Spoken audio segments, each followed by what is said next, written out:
Hello, my name is Arbo Kivett, Biloxi promoter and investor, and I help bring about the Isle of Caprice Resort, a casino resort on a private island named Dog Key. Our resort offered every amenity: swimming, fishing, night clubbing, games of chance of all sorts, and did I mention spirituous beverages? Yes, it really was paradise on earth, ahead of its time, for 1925 that is.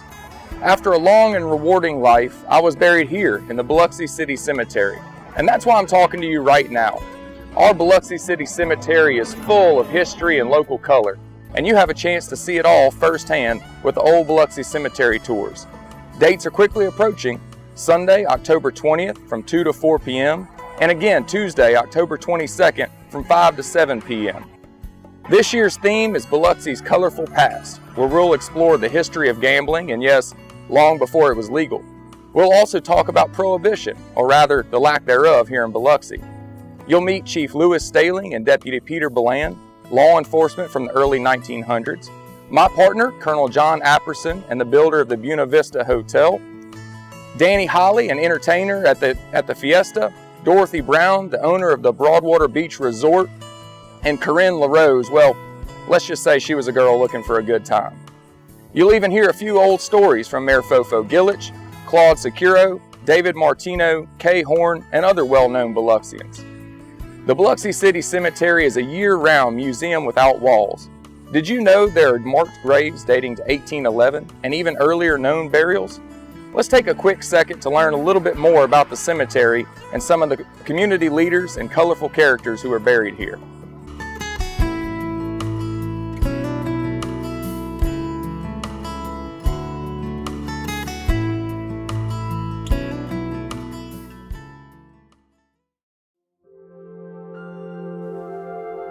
Some came from faraway places. Others were born here. All lived and died on this coast, and now rest in this sacred ground known as the Old Biloxi Cemetery. Prepare to take a journey back in time, and hear the stories of some of the most intriguing, eccentric, and interesting people you may ever meet.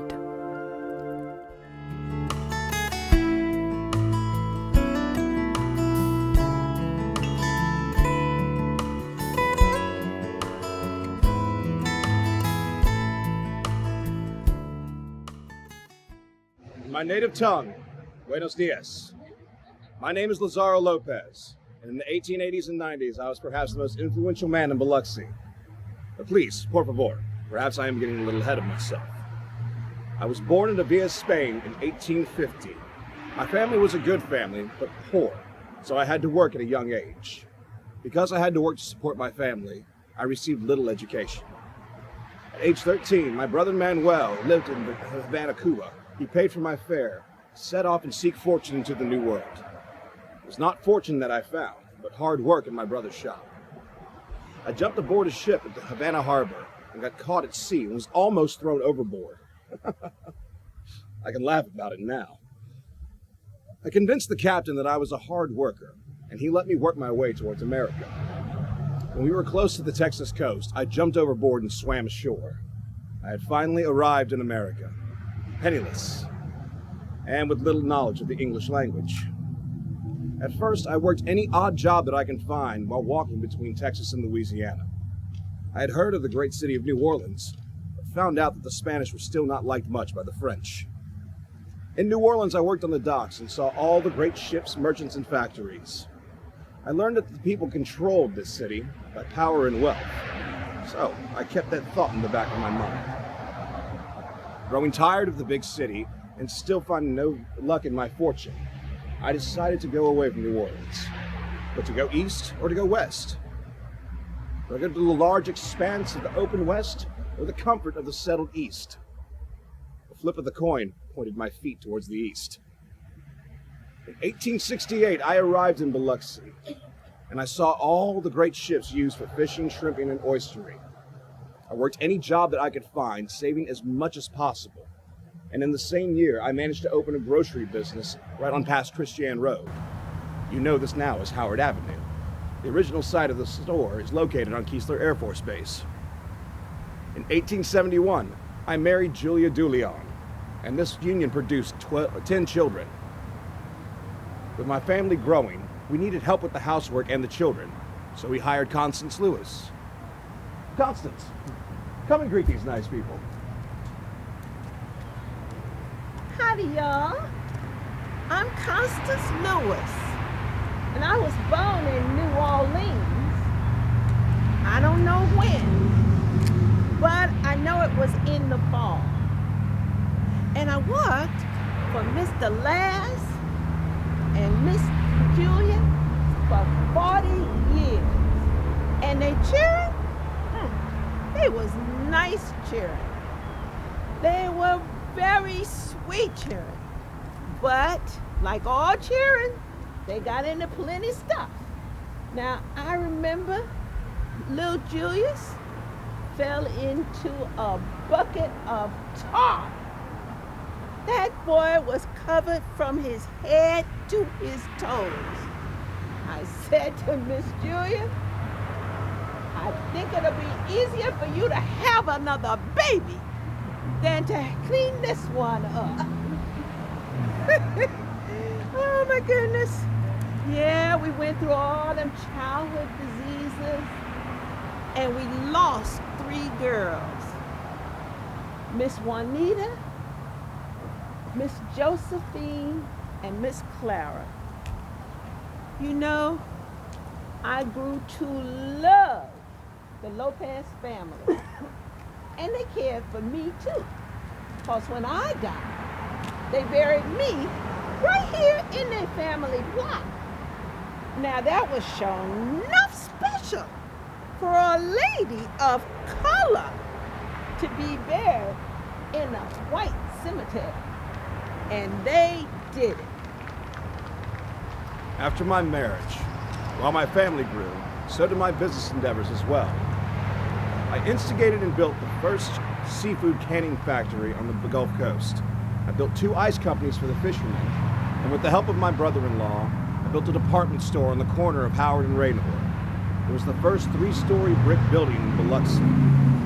I was the organizer and vice president of the Bank of Biloxi, as well as the director of the Biloxi Electric Light Company.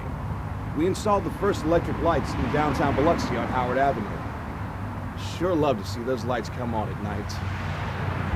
I was also instrumental in organizing the building of the Church of the Nativity, and the bells in the bell tower were donated as a gift as well. Several of the stained glass windows were donated as a memorial gift by my wife after my death. In the summer of 1903, I took my family to Europe. It was there that I fell ill and died of kidney failure on September 26th. At the time, a ship would not carry a corpse. In order to get back to my beloved city of Biloxi, I had to list my body as a piece of Italian marble statuary in the ship's manifest. I was buried here on October 19th in what was described as the largest funeral ever witnessed in the state of Mississippi. As you venture onward, you will meet my granddaughter, Josephine Folks. She is the daughter of my daughter, Teresa, and her husband, Dr. H.M. Folks. Vaya con Dios.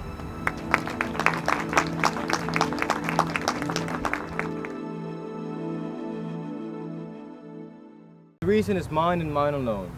You see, I took that secret to the grave. The French ruled this area they called the Louisiana Colony from 1699 until 1763, when the Treaty of Paris ended the French and Indian War and gave control of this portion of the Louisiana Colony to the British, who ruled until 1780.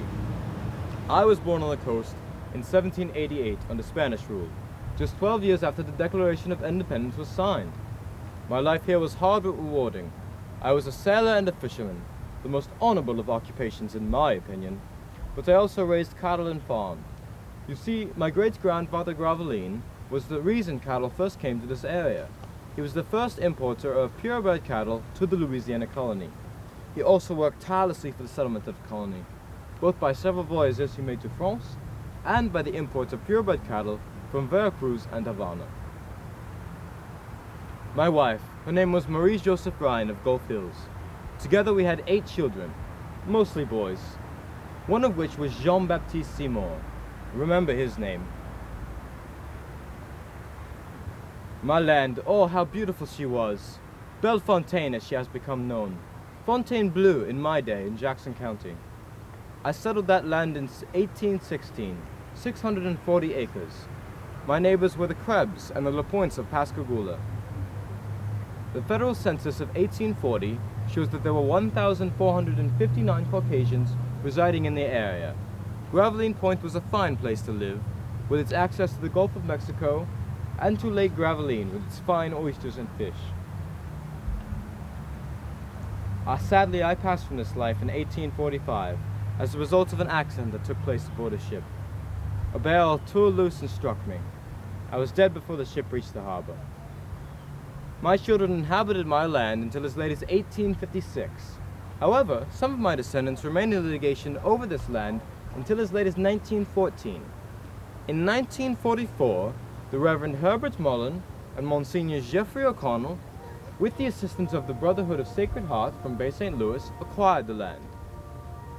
They developed Camp Gravelines at Gravelines Point, just west of where Sancerre Bayou enters Gravelines Lake. It became a vacation camp, and many famous people spent many summers of their youth there. One whom you may know is Bobby Mahoney, whose mother, Mary Mahoney, famous restaurateur, later developed a subdivision on my land called Father Mullen Lake Gravelines Properties. Another famous person whom you may know is the son of a sailor himself, Monsieur, that's right, Jimmy Buffett. What I wonder is if young Monsieur Buffett realizes that he is my great-great-great-great-grandson.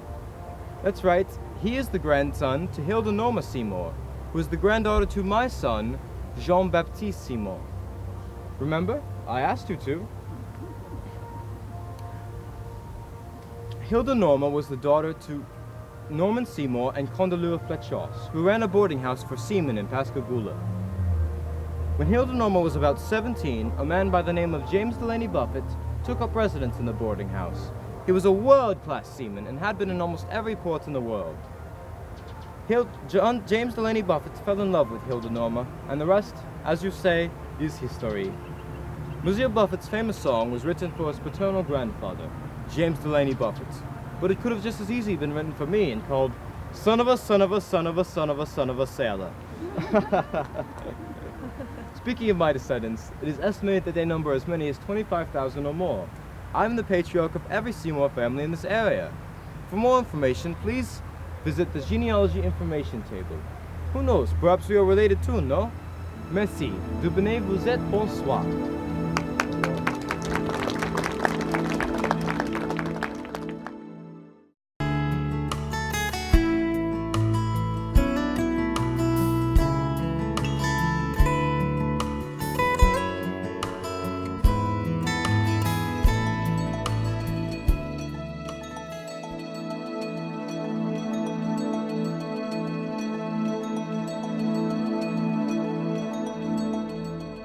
You know, it is almost as if lighthouses were divinely created, isn't it? After all, the nature of a lighthouse is to guide the way. Seems very spiritual. Mother, do you recall hearing that the lighthouse of Alexandria, Greece, was built in 280 BC? Very fascinating to consider. Here in these United States, the Borough of Lighthouses was created by Congress in 1789. My, that was 59 years before the beautiful Biloxi Lighthouse even existed. It is impossible to imagine a Biloxi before the lighthouse. Miranda, I was 6 years old when our lighthouse was built. I remember seeing the panels get constructed. Our lighthouse was one of the 3 Mississippi Sound lighthouses approved by the legislature, sponsored by our Representative Jefferson Davis. A 1-acre parcel of property was purchased for the lighthouse and the keeper's dwelling for $600 from John Fayard. And the panels were constructed by Murray and Hazelhurst Vulcan Works in Baltimore for $6,300. Then they were bolted together to form our lighthouse. They were then reinforced on the inside with brick interior lining. Marcellus J. Howard was the first lightkeeper. and part of his duties was to maintain the many reflectors and lamps that made up the lighting apparatus. Now later, a Fresnel lens replaced those reflectors and lamps. My father, Perry Youngins, became the third Biloxi lighthouse keeper right after Mary Reynolds, a true pioneer who served the lighthouse from 1854 to 1866. It was during Mrs. Reynolds' tenure that the hurricane of 1860 caused the lighthouse to lean. It resembled the Leaning Tower of Pisa. Unfortunately, my father fell ill right after accepting his post, and my mother, Maria Youngins, had to assume his duties. My father passed on in 1867, and my mother became the new Biloxi lighthouse keeper, the fourth keeper and second woman to ever assume the job. I was only 10 years old. I grew up in the Biloxi Lighthouse as my mother would serve until 1918, and serve she did. It was during the aftermath of a particularly bad storm in 1892 that the Times-Picayune newspaper account stated, "At Biloxi, Mrs. Youngins, the plucky woman who was in charge of the light, kept the light going all through the storm, notwithstanding the fact that there were several feet of water in the room where she lived." Well, it was part of the job, wasn't it? I mean, lighthouse keepers were expected to climb the 59 stairs all the way to the top several times a day, every day. And each time we carried heavy buckets of lard just to keep that lamp going. And during our summers, the temperatures could reach 120 degrees and even more on the inside. And yes, you're right, our steadfast beauties saw its share of storms. The horrible storms of 1906 and 1947 and the catastrophic events of 1969 and 2005, they all took their toll on our steadfast beauty, but she stood through them all. And when I retired in 1918, my Miranda took over as the lighthouse keeper. Who knew about the lighthouse better than her? After all was said and done, the Youngins tended the lighthouse for 63 years, keeping sailors safe. I mean, what is more important than that? And in 1939, the U.S. Coast Guard took responsibility for the Biloxi Lighthouse, and later in 1968, when it became surplus property, it was deeded to the city of Biloxi. And ever since, they have been stalwart stewards indeed. Go take a look at the lighthouse. You can make a trip right to the top. There's tours daily. Visit the Biloxi Visitor Center north of the lighthouse for more information.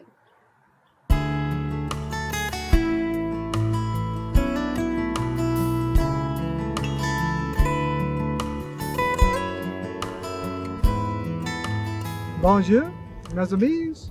Please allow me to introduce myself. I am Jean Gilhart, but you may know me as the Hermit of Deer Isle, a title given to me by my good friend, Captain Louis Gonflot. But to me, the title never suited me. It's not that I dislike it, you see. It is not quite a true reflection of my life and personality. When I reflect on my life, I might just as easily have been known as the entrepreneur of Deer Isle, or even the Casanova of Deer Isle. I was married a few times, you know.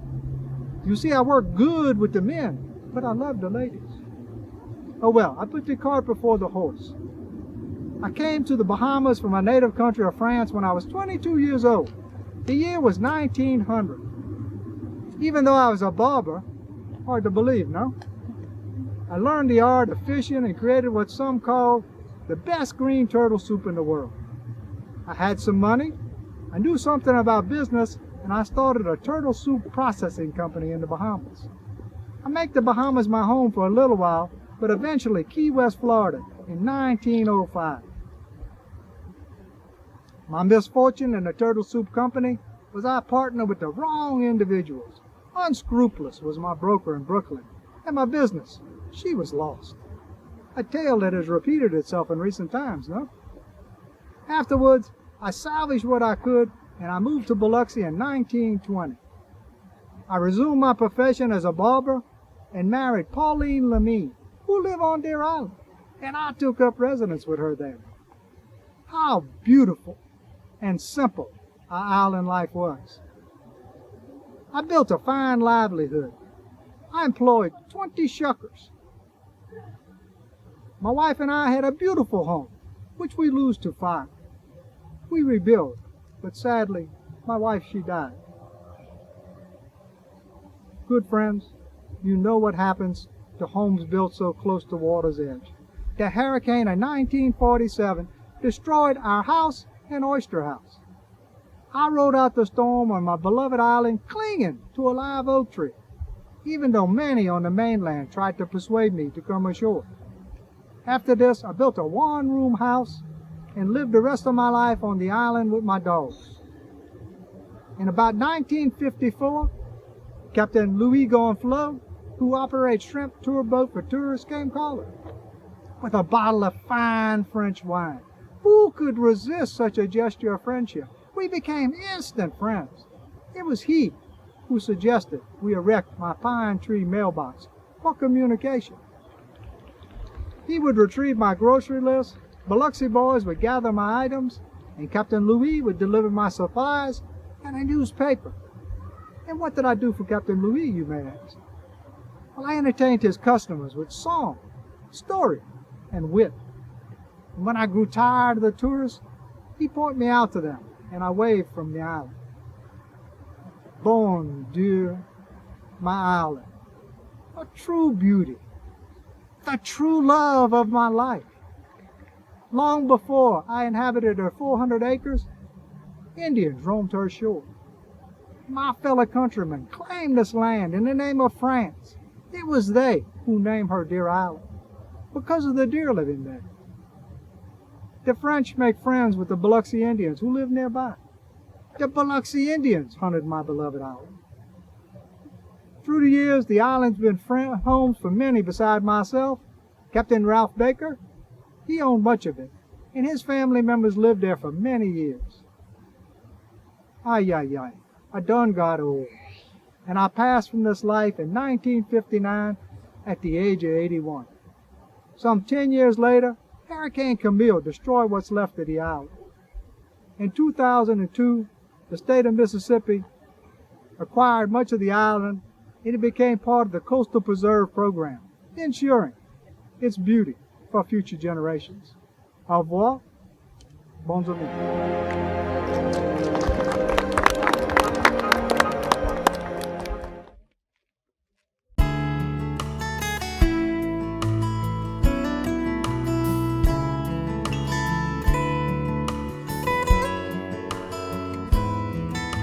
I wasn't a Biloxian by birth, but I was a Biloxian by choice. I couldn't resist her siren call. Pleased to make your acquaintance. I am Judge Walter White, a native of Rankin County, born in 1854 and educated therein. Law was my chosen field, and I studied under one of the best and the brightest of my day, Anselm J. McLaurin. He would become the 34th governor of this great state. I practiced law in Rankin County and Smith County.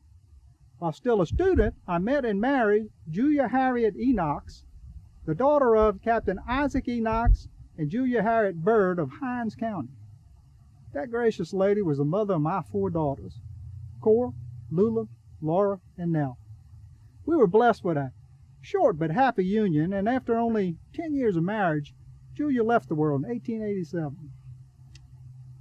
Captain and Mrs. Enoch again became my in-laws when I married Julia's younger sister, Cora, in 1889. Cora had been educated at Whitworth College in Brandon, Mississippi. I was grateful for the opportunity to raise the family that Walter began with my sister. When he suggested Biloxi for a honeymoon, I became enchanted with its beauty. My love affair with the Gulf Coast had begun. By 1890, Walter moved his law practice to Biloxi, along with our large and ever-growing family. After living in the Palmer House for a year or so, we moved to Magnolia Street. My law practice was up and running on Howard Avenue, just in between Lemieux and Main. But it wasn't long before our first real house was finished and ready for us.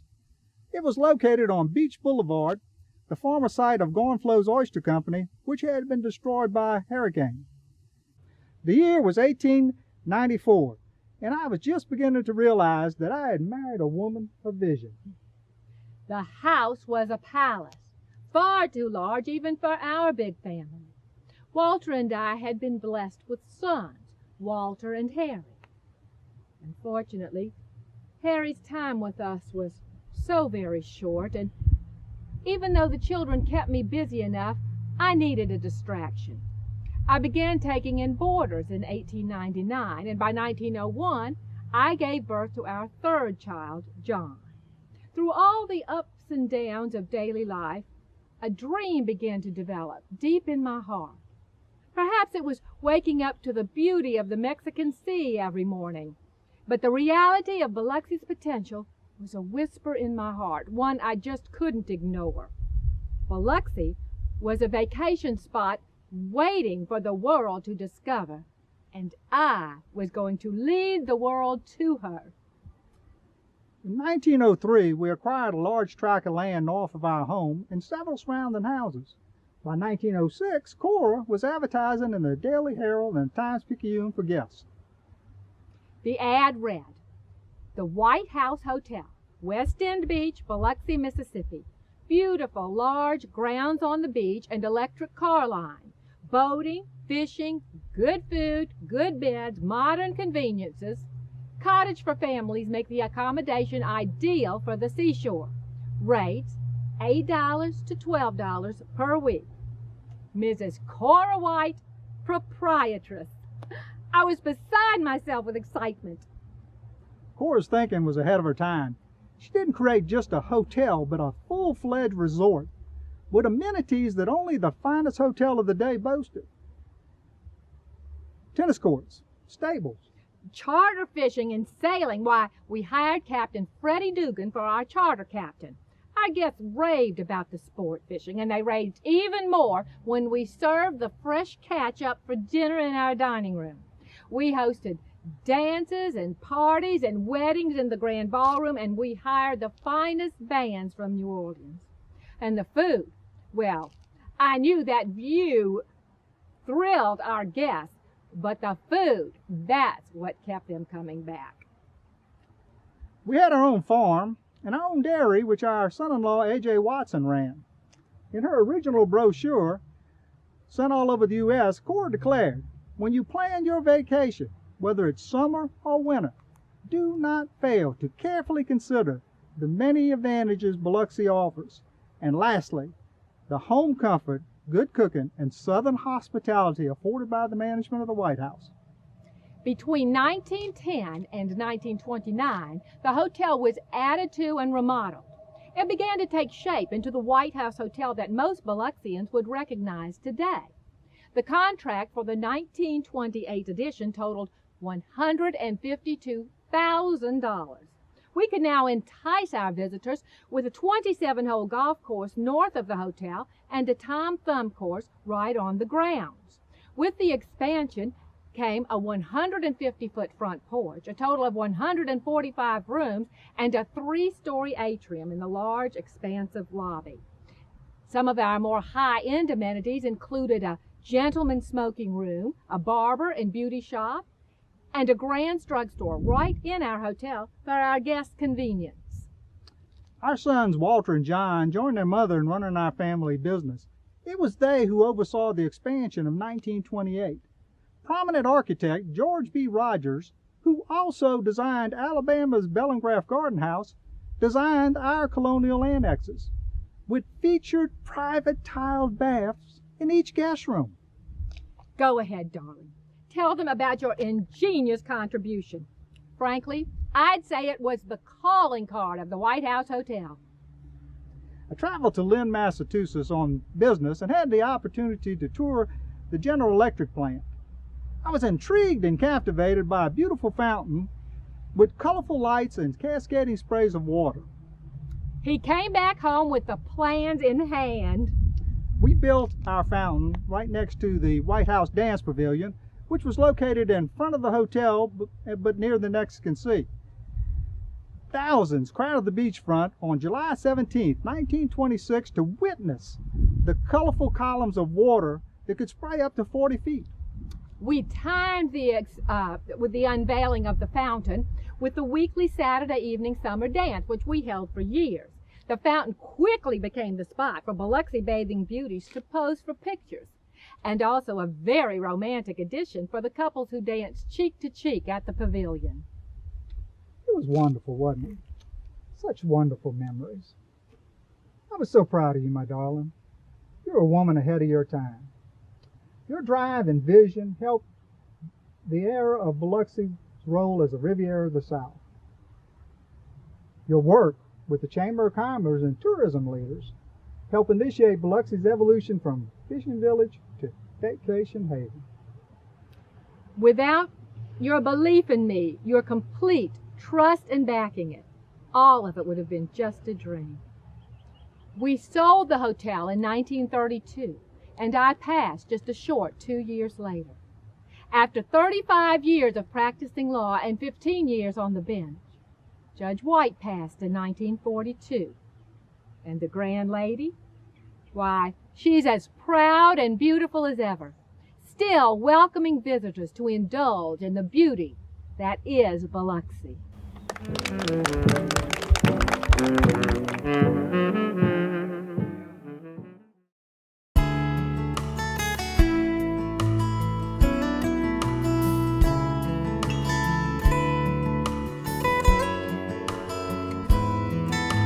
People hereabouts have said I'm crazy or touched, but I'll tackle the greatest of all the great potters in the world, and I'll beat him, because I am the world's greatest potter.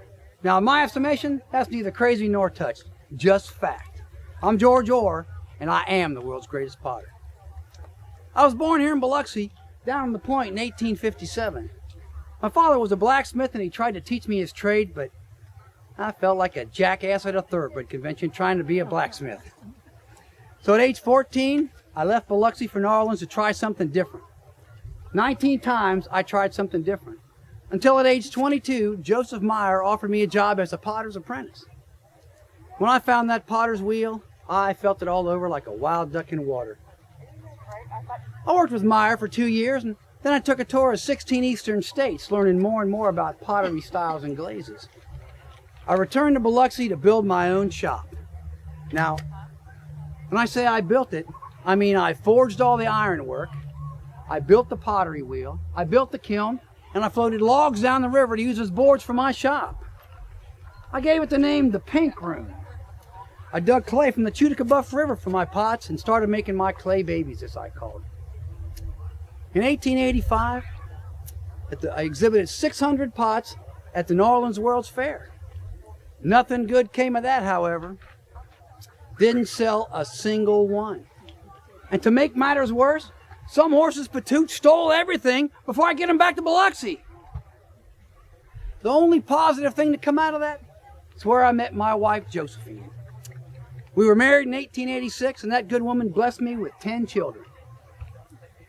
We returned to Biloxi to start over. Tourists started coming to my shop to watch me work.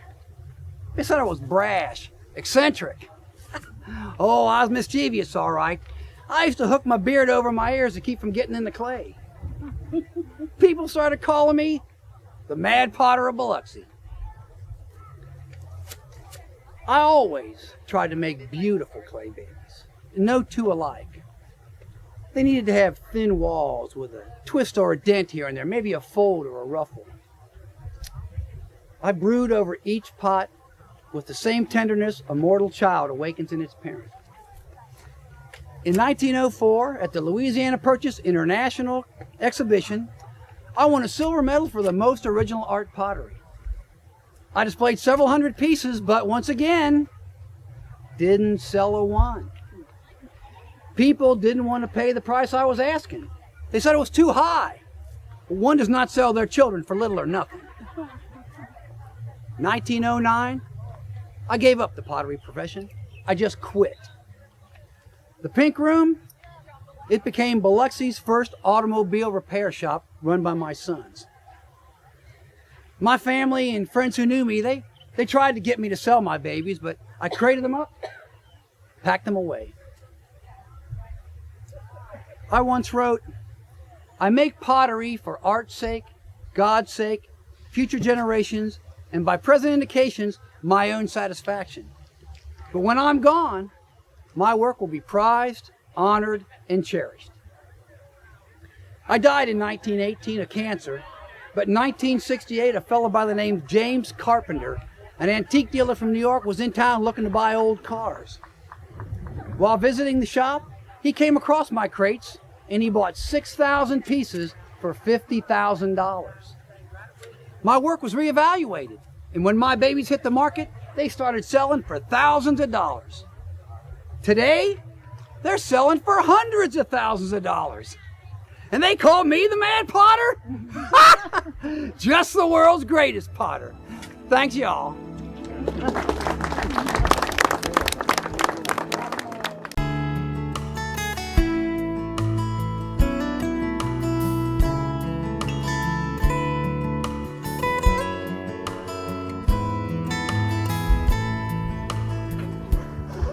It's good. It's got bite. You know, when I was playing around with this concoction, I didn't know really what I was making. But I knew I wanted a root beer, so I called it root beer. Up until about 1903, it was root beer. When the federal government came in and said it wasn't root beer. Imagine that, the federal government controlling your life, even back then. So, what did I have to do? I had to come up with a name. The name I came up with, Box. It's good. Drink it. Drink Box, it's good. By the way, I haven't told you who I am. I'm Ed Box Sr. I was born in 1871 in New Orleans. At the very early age of 2, my father passed away. My mother brought my brother, my sister, and myself back to France, Bordeaux, France. She taught piano to wealthy families. That's the way she raised money, to educate the three of us. She knew I had a knack for fragrance and smell. See this nose? It's God-gifted. See that hook? God-gifted. At one time, I could smell a product and almost tell you what was in it. Smell and taste goes very hand in hand when you're developing something. Putting an ingredient together. We stayed in France. We moved back to New Orleans around 1885. At 1887, I went to the World's Fair in Chicago. At the very early age of 26, I had a drink called Angine. Angine won the blue ribbon.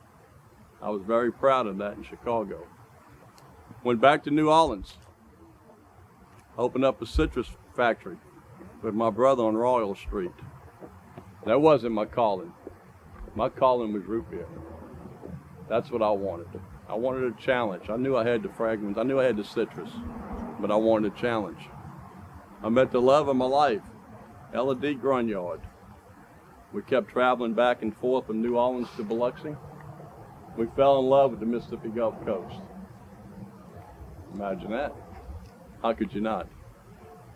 We kept coming back and forth. We married. We found a building at 140 Keller Avenue, still standing to this day. That's where we opened up the artesian water business. Water was very scarce back then, and it was very valuable. That still wasn't my calling. My wife and myself played around with the formula and kept messing around with it, and finally came up with it. We had a syrup room upstairs. Had 3 holes in the wood, still there to this day. That was the syrup room. She would pump the syrup through those 3 hoses by foot that went down into a machine that held 6 bottles. When a bottle would fill up, it would turn for the next bottle to be filled up.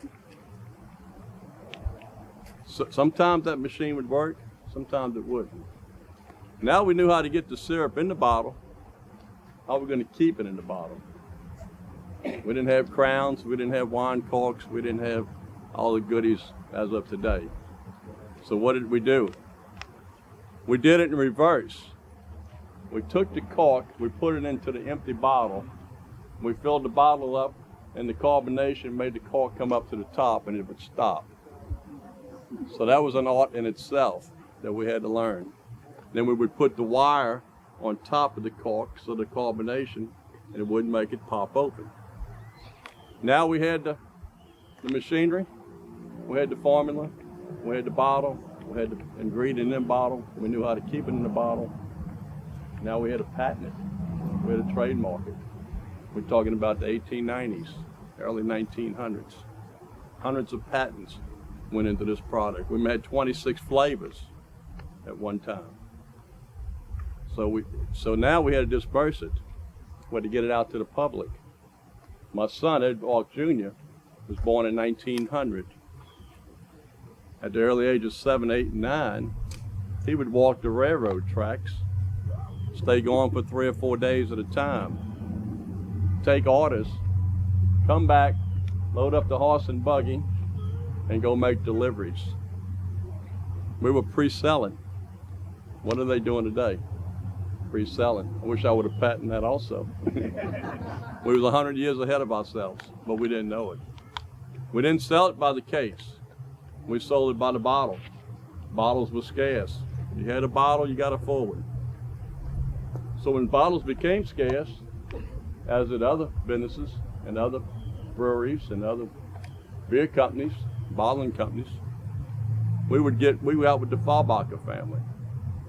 Andrew Farbacher was very instrumental on the Mississippi Gulf Coast, and he had summer homes. One of his summer homes here in Biloxi is the Biloxi Chateau. That was one of his homes. We became friends. So what we did is we started swapping out bottles. I would use his, he would use mine, and we'd go back and forth. Back then you helped each other become successful. My son, Ed Jr., was very instrumental in taking the 8-ounce root beer and going to a 12-ounce. It was a nickel a bottle. When we went to 12 ounces, we went to 6 cents. 20% increase. Got a lot of feedback that should have gone up. We got with all the other bottlers on the coast and had a meeting amongst all of us to go up from a nickel to 6 cents. We also had a 2-cent deposit. A case of root beer, all flavors, cost 60 cents for 24 bottles. And we went to 80 cents when we went to the bigger bottle. The lifetime of a bottle, we had it all figured out, was 7 times. So we knew how many times a bottle we could use it, over and over. We stayed at the Keller Avenue factory up until 1937. We moved on Lemieux Street. By the time we moved to our new facility, we had over 200 franchises and we're in 38 states. I was a councilman, and I was also a real estate investor. I passed away in 1940. You don't have to play the national anthem for me.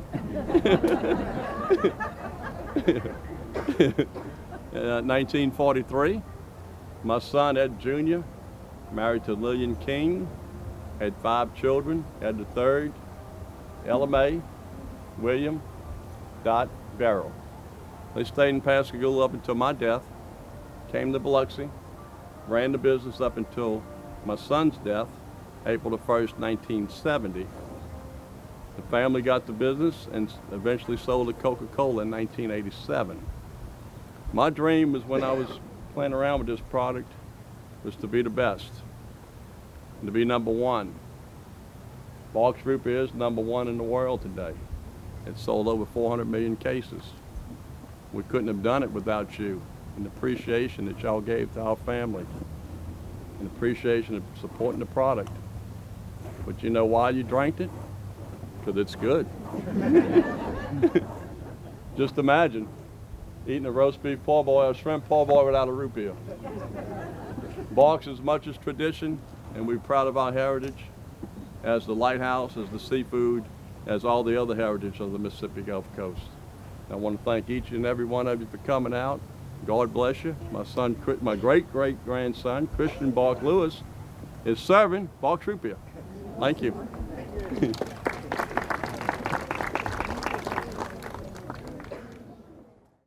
I hope you've enjoyed learning more about the Biloxi City Cemetery and the colorful characters buried here. Come out and see for yourself, October 20th and 22nd at the 13th Annual Old Biloxi Cemetery Tour.